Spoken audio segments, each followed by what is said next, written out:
కార్గిల్ యుద్ధం జరుగుతున్న సమయంలో అమెరికా అధ్యక్షుడు బిల్ క్లింటన్ మన భారత ప్రధాని వాజ్పేయి గారికి ఫోన్ చేశారు.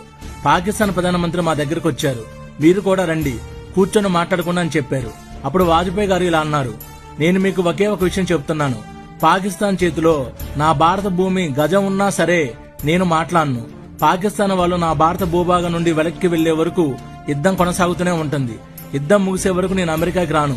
ఏమి జరిగినా సరే ఎదుర్కొనేందుకు భారతదేశం సిద్ధంగా ఉందని వాజ్పేయి గారు తేల్చి చెప్పారు. ఆ తర్వాత పాకిస్తాన్ మన దేశ భూభాగాన్ని వదిలిపెట్టి శాంతి చర్చలకు ప్రతిపాదన చేయడంతో వాజ్పేయి గారు ఎంతటి మనోనిగ్రహం మనోనిబ్బరం ప్రదర్శించి కార్గిల్ యుద్ధానికి ముగింపు పలికారు.